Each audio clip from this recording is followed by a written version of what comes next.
Hi, this is Carrie Brownstein. This is DJ Premier. This is Darren Aronofsky. You got the RZA right here. Rose McGowan. Radiohead. Aisha Tyler. Tribe Called Quest. Fred Armisen. Prince Paul. Javier Munoz, Seth Meyers. Frankie Cosmos. Flying Lotus. Hi, we're Chaim, and you're listening to the Talkhouse Podcast.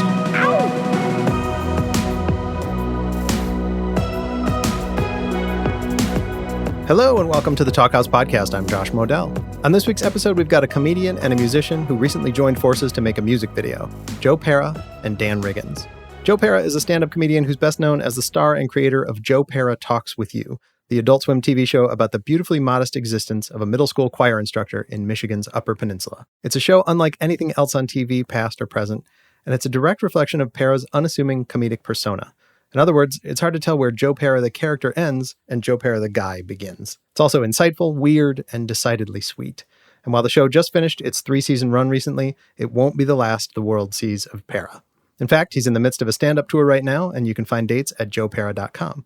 Oh, and he also just landed the role of James Bond, which you can hear all about on his recent Seth Meyers appearance. Seems like kind of a big deal. Yet Pera still has time to help out indie bands like Friendship, whose singer and songwriter Dan Wriggins is the other participant in today's chat. Friendship is made up of old friends, no surprise there, though the band is actually named after a town in Maine near where they grew up. They're currently based in Philadelphia, though Wriggins zoomed in for this chat from Little Cranberry Island, Maine, where he also spent time as a kid.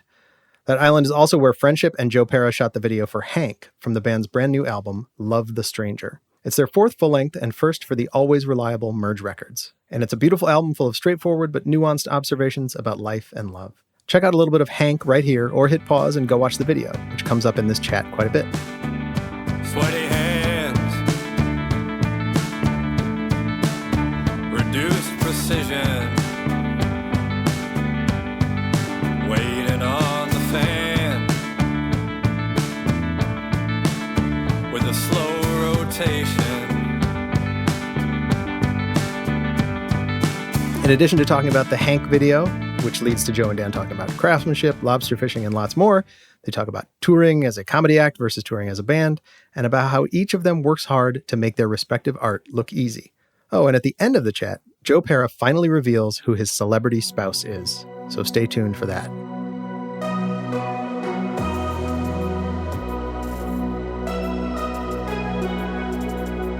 Hello, this is Joe Pera here. I'm here with Dan Wriggins, and we're going to have a perfect conversation. Stay tuned this entire time because one of us has killed a man, and we're going to admit it at the end of the podcast. I'm Dan Wriggins, and I play with the band Friendship. And my first question for you, Joe, is if you have a take on our President Biden getting COVID.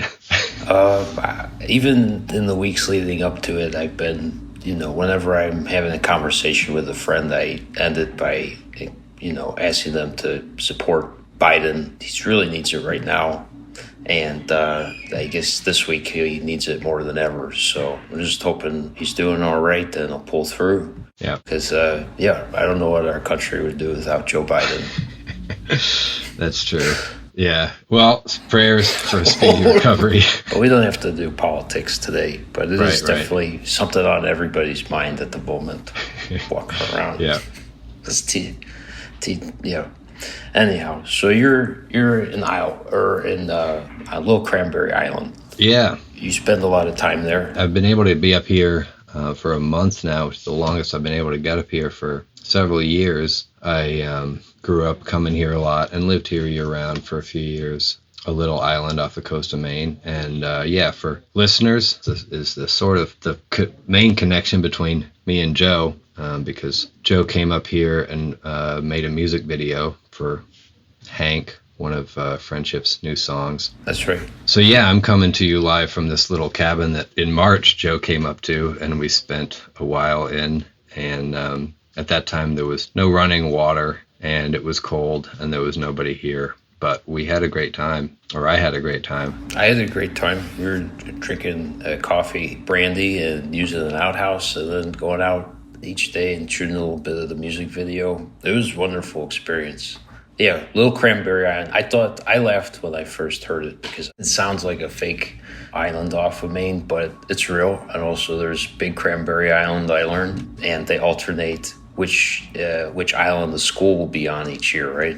Yeah, there's a building on each. So I think it's every 2 years, but it is wild. It's really a tiny community, and I feel immensely lucky to have grown up coming out here and to still be able to come out here. Then I heard Island off of Maine. I've never been up to Maine until we shot the music video, but it sounded like I don't know, imagine a fancy vacation place, but it's a lot of lobster fishermen live there year round, right? And everywhere you go, there's giant stacks of lobster crates just waiting to go for the next season. And a lot of people have been there for generations, right? Yeah, there are definitely families that it's like, oh yeah, that family's been here forever. Their family has been lobster fishermen for forever. Yeah, and you worked as one for a while too, right? I did, yep, a few seasons as the crew, stern man. It's just you and the captain all day long. And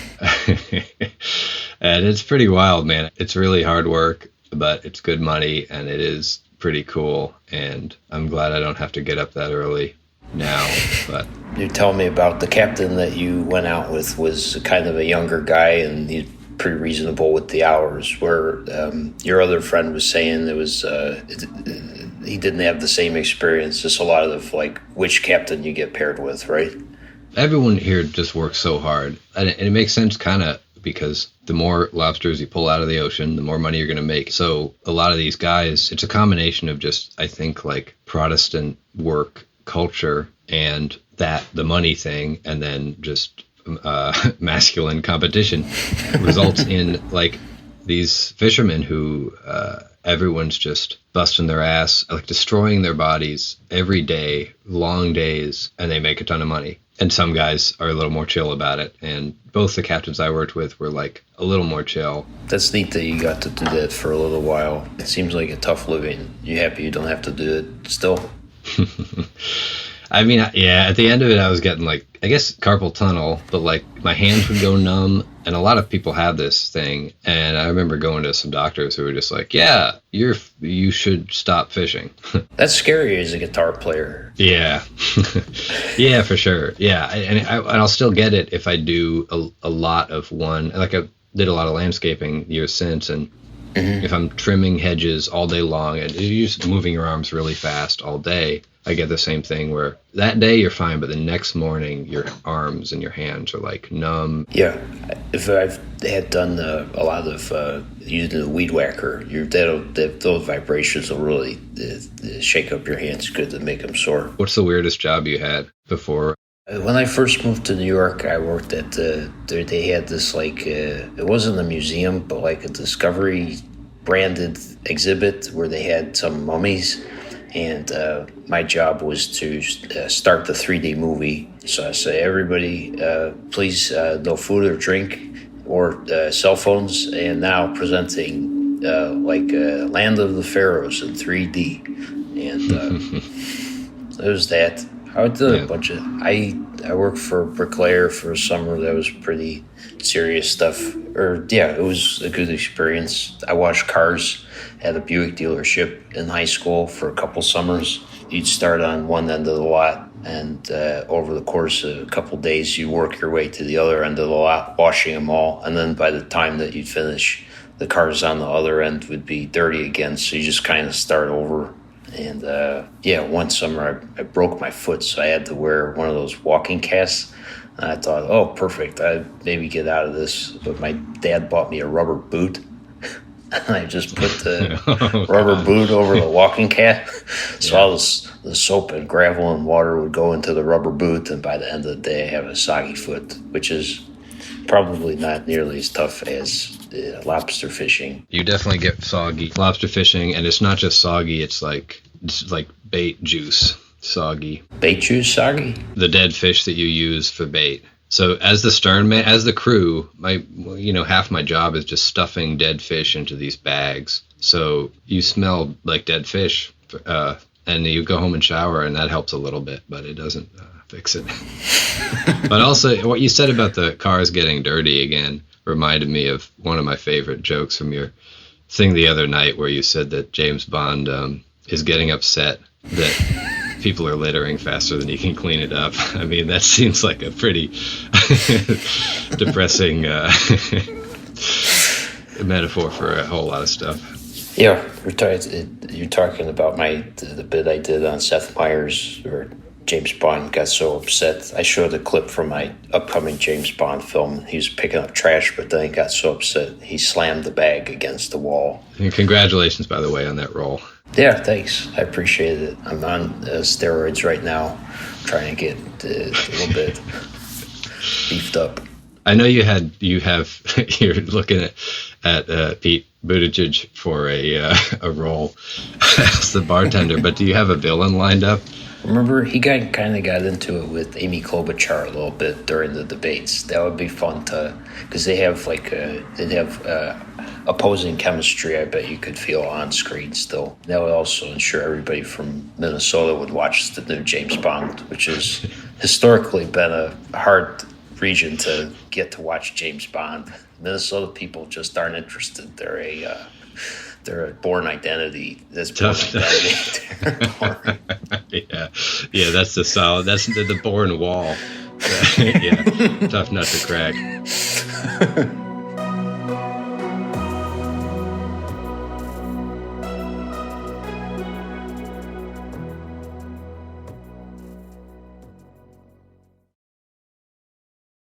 How about the music video? We went and filmed some of the people on the island.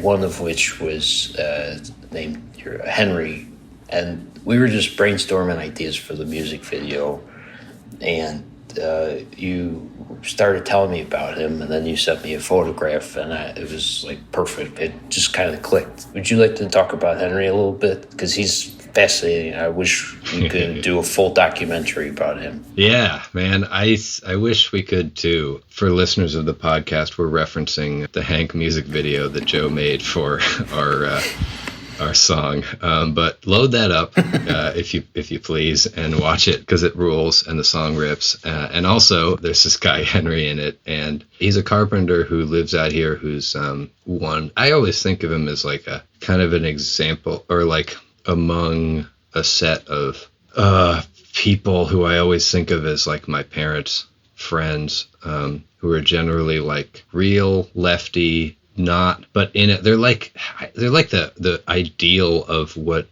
a political independent means. Usually when someone says they're an independent, they mean they're libertarian. But in Maine, there really are people who like are just totally want to be off the grid and are like not psychos. That's not really a good entry into Henry, really. He's just a carpenter, but he really lives by his own set of he's not going to do anything he doesn't want to do. What was that one anecdote you told me about him not working, or like him being finished working when he feels being done? It might be someone else, but someone who went to work for a contractor and said to the contractor, I'll only, I'm happy to do the job, but I'll only work in the mornings.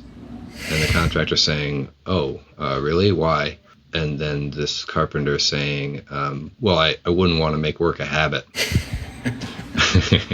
The thing that's crazy that we wanted to document for that video is his work on this compound of very wild buildings in the middle of the woods on the island, which are owned by another cool guy out here. The guy who owns the place, he just makes these models of wild buildings. One of them's like a weird pagoda temple. One of them's a nautilus-shaped spiral building. The one he was building when we were there is like it's like got two spires. I guess it's like a porch deck building. It's also like the four corners of it are actual trees. They're just four trees that were in a rectangle. Yeah. And then Henry, this carpenter, he just goes out into the woods and fells trees on the island, or trees that are already fallen down, and he takes the bark off with a hand tool, with one of those, I can't remember what those things are called, scraper guy. Mm-hmm. Scraper guy stuff. Yep. And then without any heavy machinery, he builds these incredible structures, and uses all these systems of ropes and pulleys and tackle, and like it's I mean, I always describe it as it's like the Easter Island heads, where he's doing it himself with a bunch of ropes and hand tools. He's making this incredible compound of buildings that are beautiful, and he's doing it all himself. And yeah, and he doesn't have like architectural blueprints either, right? He just goes off of the small sculptures that presented to him by the jeweler. It's crazy. We're climbing on it to get some of the shots, and it's all held together by rope. And the main beams of the building are held up not because they're driven into the ground, but because they're tied to other trees. And there's no scaffolding. He basically ties ladders with ropes to the structures that go maybe, 3 stories high on the one that we were shooting. And so he's climbing up these ladders that are tied just by rope, and they're swaying around. It feels like kind of like being on a ship, right? Or like shipbuilding, the way that he's climbing up to a crow's nest. It feels like, he asked him if you've ever fallen, and he said just once recently, right? And he shook himself. He lay there for a minute, then realized nothing was broken, got up and kept working. Yeah, he goes real slow, I think, which is how he keeps it quote unquote safe. But yeah, right. Yeah, he drives his boat out to the island every morning, does the work, he gets as much done as he can, and then goes home. Right, and doesn't seem to be in any hurry to get it done. Yeah, it's inspiring. It made me think too. I was reading. I can't remember if it was with you or someone else. We were reading about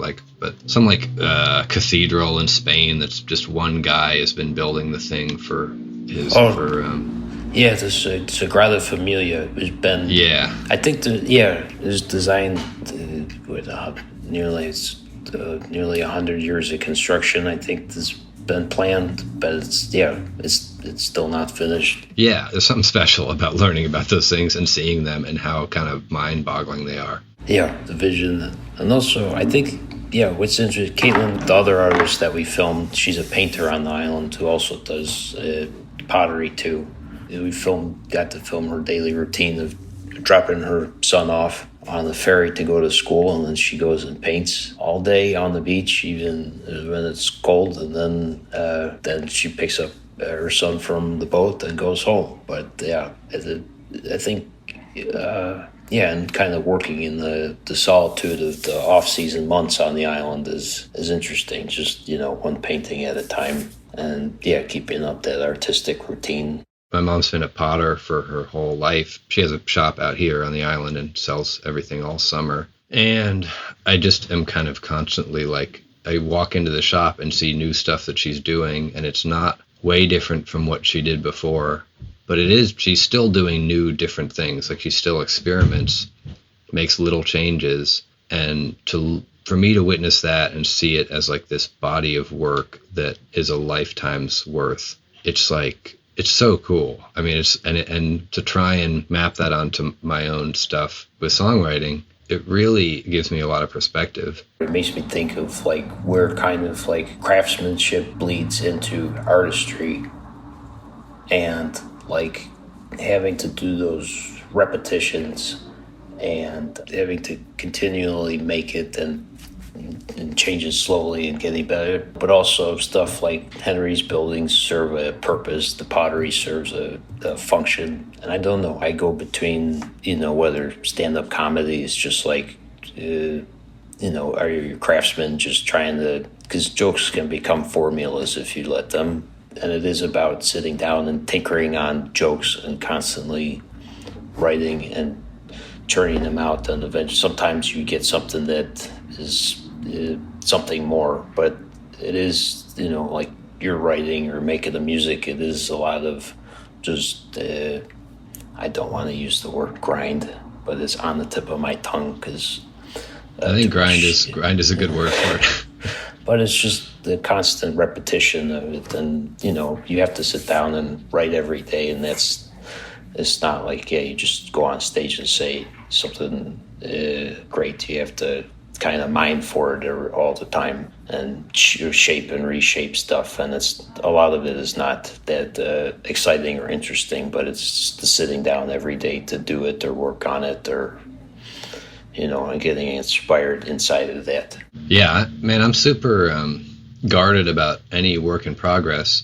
rough mixes, all this stuff, demos, or songs that I haven't finished. I don't want you to see that. Do you know why? Because it sucks. It is bad. Like, the whole point is that I write tons of stuff that is really, really bad, and then I hammer on it forever, and then it becomes okay. You have to make all the bad stuff if you want to then get to the good stuff. If you approach it as, like a craftsman as opposed to trying to imagine an artist, it's a lot easier. It's just tinkering, rewriting, spending a lot of time doing research. I would probably be embarrassed to admit the amount of effort that goes into one of our 11-minute scripts and getting just every line just right and trying to make it. There's just a lot of tinkering and sitting down, and it's not very exciting most of the time, but just trying to get those little details just right. So yeah, and I could tell from your lyrics too, they're kind of direct and straightforward in a way. I hope that's not offensive, but I think it's a good thing. Very concise. It would be interesting to see the length of a song of yours on a page, because it doesn't feel very long. You seem to have to make every word count. And when you're singing slowly, or you're telling a joke slowly, and you don't get the right word, it's very apparent when it's dumb or not fully formed. Yeah. I don't want things to be too overwrought too. I don't want it to be too perfect in a way, but whatever. That's you're right. Definitely for me, it feels like trying to be direct, trying to cut the fluff is really important. I'm trying to think of the last song on the album. I can't remember. I love the Smooth Pursuit. I just love the opening line, because there's that, it builds up musically at the beginning, and then you say only a nose hair away, and then there's a long pause. And then you say, well, did I tell you? Peace. And then there's another long pause. Today. And it's if any, it almost gives the listener space to try and, you almost are anticipating what you're going to say next. That's totally a thing that I think about a lot writing songs. Is you probably know quite a lot about this, because it does feel akin to comedic timing, is timing of words and how a sentence could be finished. And I'm working on a song now where I'm kind of messing with having a line that goes, "You got sober." So, while the O is coming, it sounds like I'm going to say, "You got so this or that," but it's actually a different word. And did I tell you though where that nose hair line came from? That's a direct, or almost direct, lift from season 1, episode 3 of King of the Hill. Hank's got the willy. It's something that Dale Gribble says in the very beginning. Hank's working on his car and it's making a lot of noise. So Dale Gribble runs out and says, "Hank, what are you doing? I was a nose hair away from achieving inner peace." Well, you're hearing it first on Talkhouse Podcast. Most Friendship lyrics are just from King literally written by Oh boy, yeah. It's interesting. I was in the UP, and there's a friend of mine who's a Finnish descent. Him and his dad really feel a connection with Hank Hill. And I wonder if these, kind of quiet, cold weather dudes all over just feel a connection with Hank Hill. Yeah, I think relatability is one of the big draws of that show. I wonder, does Henry like King of the Hill? I don't know. I haven't asked him. My dad likes it, I think. And Henry, the reason I'm so close to Henry is because he and my dad were real tight best friends. Yeah. So it was fun for the music video, because he was lovely. He allowed us to film him, but he wouldn't stop at all. We'll film you getting off the boat in the morning when he arrived on the island, and he didn't stop or anything. He just kept walking right to his car, got off the boat, and it was you just had to keep up with him. And when he was ready to leave at the end of the day, he barely told us. He just kind of walked to his car, got in his car, and we had to just kind of keep up. And that was fun. That I think he he liked being in the music video, but at the same time, like, he couldn't care You that couldn't let much. us know that. I wanted to ask you about touring because you've just started your getting back into touring or doing touring a lot more now. Yeah. And I've been doing it for a long time, but I guess I haven't been doing it the way that a lot of my friends do it, where they are really doing it all the time because they're making all their money on it. Yeah. Or they're trying to make a living doing it. With Friendship, we did like years of more of DIY touring where we still were taking time off of jobs. We had like 5 years of that before COVID. And I don't know, curious what you've been noticing about life on the road and if it matches up to any of our experiences. I think the big thing, comedy touring isn't quite the same as what you guys have to deal with. I've done plenty of house shows in the past. Chris Gethard used to take us on. He would just there was a period where he would ask if anybody wanted to host a show in his house. And, I slept on floors before for shows, but with comedy, you just kind of show up. You don't have to carry any gear. Lately, been able to get Airbnbs and hotels, so I feel like a very luxurious experience compared to driving around the tour van, sleeping in the parking lot. I feel a little bit spoiled compared to you guys.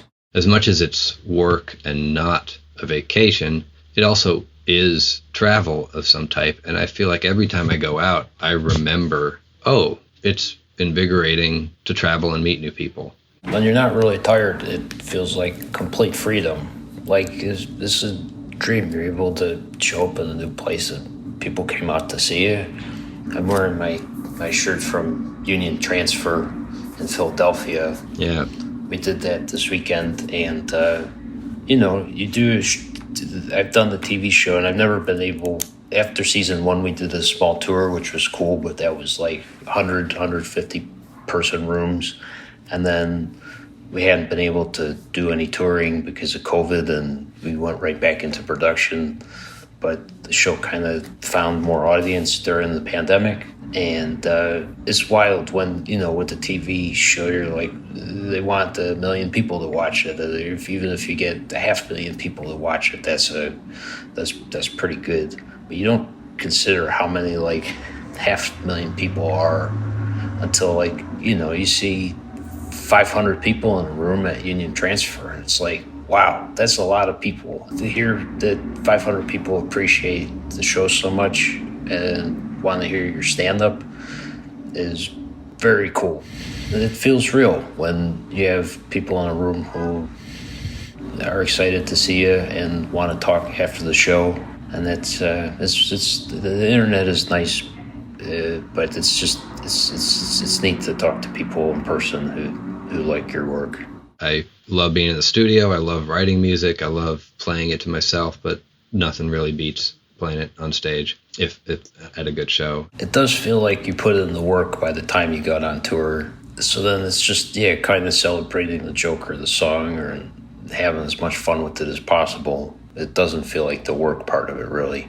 There's kind of a generally accepted musician's piece of advice, which is that, you should start a band. Go and start a band. To me, it's a little different. My advice is everyone should start a band and go on some really grueling, terrible DIY tours that you book yourself, and you have some good shows, but you're also sleeping on floors and playing some terrible shows that no one cares about, and awful bars and basements, and do a few years of that, and then ideally quit.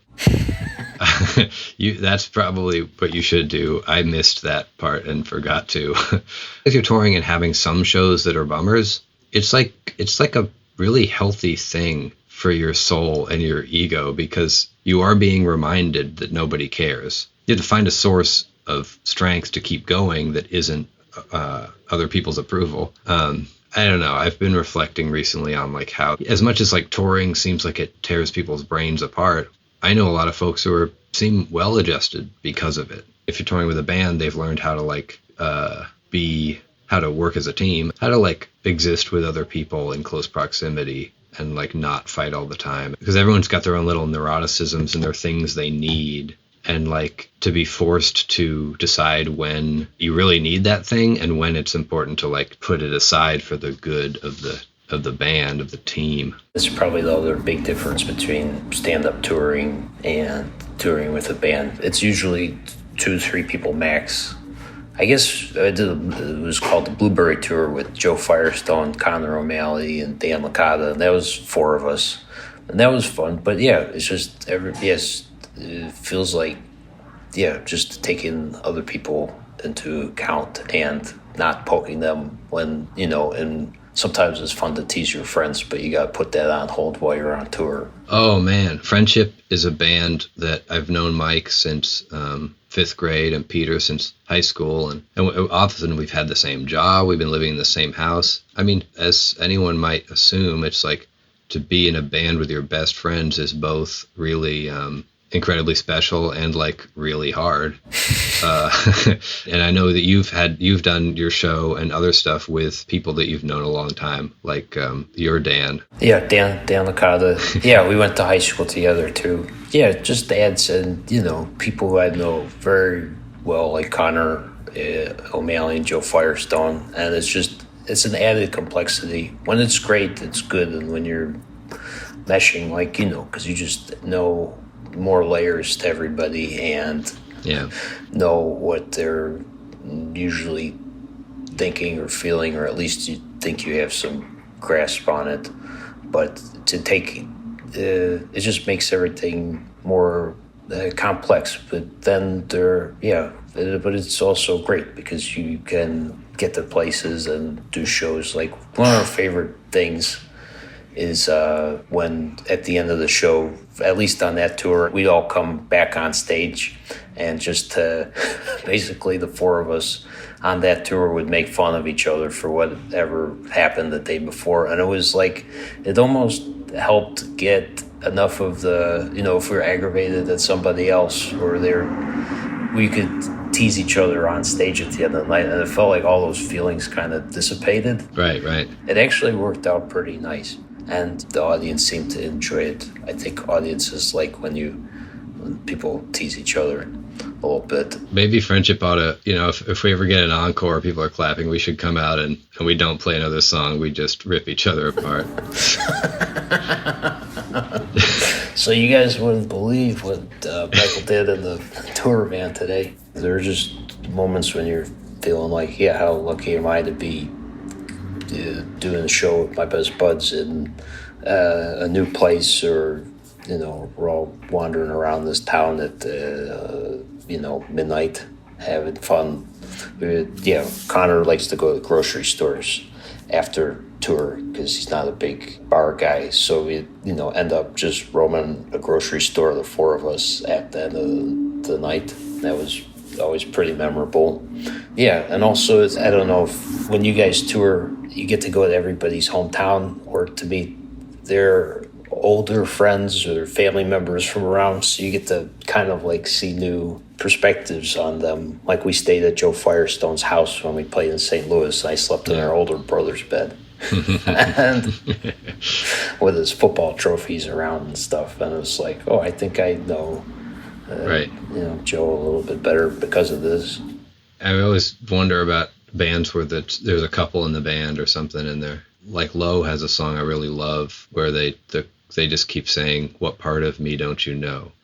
over and over again. And I think both of them are singing it. And it's more powerful because you know that, okay, they're married and they are the band. And damn, dude, that's a lot. That's heavy. But I think it works. Everyone's different. Seems to work out for them pretty good. If you could bring your spouse on tour, that'd be a great thing. What would be the weirdest though is if you were like in a band with a married couple, but you weren't in the married couple. You're not in the couple on tour. You feel all the tension, but you can't say anything. Yeah, that's just kidding. Married couples, every as far as I know, once you're married, everything is good. Yeah. It solves all your issues. I was thinking before coming on here that, I suppose, Joe, I don't want to, reveal your relationship status because I don't want to break any hearts or drop it, sacrifice any ticket sales, but it's okay. You can tell them that I'm dating Charlize Theron. Yeah. And so I guess, and I've just noticed how beautiful that relationship is. And so I was curious if you had any words of wisdom for. I mean, for me and Charlize, it actually works out well. We kind of schedule our, I still plan my tour around when she's doing a big budget movie and is, I don't know, say in France for 3-4 months. That's when I go on tour. And then when she comes back home from, I'm trying to think what she's working on now. She's the Prometheus 2. Yeah. Yeah, she's going to come back and then I'll finish tour and we'll go have the holidays together. And also, yeah, she pays for everything, so it's really nice. Right. So find someone who pays for everything. Yeah, basically, you tweet at A-list actors on. Yeah.